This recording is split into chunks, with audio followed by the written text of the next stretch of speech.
Hello guys ကျွန်တော်ကတော့ကံပဲဖြစ်ပါတယ် Roblox ထဲမှာ enemy game တွေအများကြီးထွက်ထားတာကြောင့်မလို့ဘယ်ကဆော့လို့ကောင်းလဲဆိုတာရွေးချယ်ရခက်နေတယ်ဆိုလို့ရှိရင်တော့ဒီဗီဒီယိုလေးကိုကြည့်လိုက်ပါ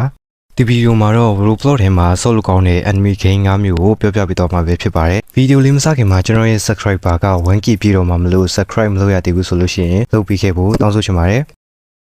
ကဲဆိုတော့ဗီဒီယိုလေးကိုစလိုက်ကြအောင်ပထမဆုံး game က Dragon Soul ဒီ game က Dragon Ball Z ကိုအခြေခံပြီးလုပ်ထားတဲ့ Open World RPG game ကိုပိုင် character တစ်ယောက်ကို create လုပ်နိုင်ပြီးတော့ quest တွေ enemy တွေနဲ့ fight ပြီးတော့ level တင်ရမှာပဲဖြစ်ပါတယ်လင်မြန်တဲ့တိုက်ခိုက်မှုတွေလေးပေါ်ပြန်တာတွေနဲ့ transformation ပြောင်းလို့ရတာတွေကတော်တော်လေးမိုက်တယ်Glory Garden တွေက pet တွေ robot တွေအပြင်တခြား Roblox နဲ့ပတ်သက်တဲ့ item တွေတစ်ယောက်ကို Bishop ကနေယုံကြည်စိတ်ချစွာဝယ်လို့ရနိုင်ပါတယ်။ Bishop ရဲ့ Telegram link ကိုလည်းကျွန်တော် description နဲ့ comment ထဲမှာချပေးထားပါတယ်။ update ကလည်းအဆက်မပြတ်ပေးနေတာမလို့ Dragon Ball Z fan တွေလုံးဝကိုစမ်းစောကြည့်တင်ပါတယ်။နောက်တစ်ခင်က Jujutsu Infinite ဒီ game ကလည်း Jujutsu Kaisen ကို inspire ယူပြီးတော့လုပ်ထားတဲ့ game ။ Sorcerer တယောက်လိုမျိုး Cruise Spear တွေကိုတိုက်ခိုက်ရမှာပါ။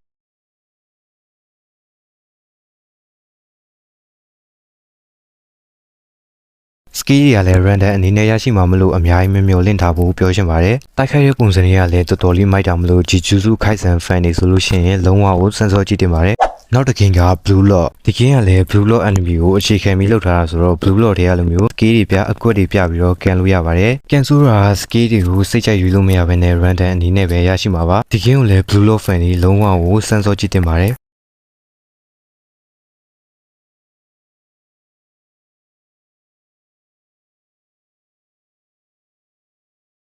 နောက်တစ်ခင်က Attack on Titan Revolution ဒီ game တော့ Attack on Titan fan တွေလုံးဝကိုအကြိုက်တွေ့စင်ပါပါဒီ game ရဲ့အကြောင်းကအများကြီးမသိတော့တိတ်ပြီးတော့မပြောတော့ဘူး Titan တွေကို လိုက်တက်ရင်လည်း level တွေတက်လာမယ်တက်လာတဲ့ level တွေနဲ့ skill တွေကို upgrade လုပ်ပြီးတော့ဆော့ရမှာပါ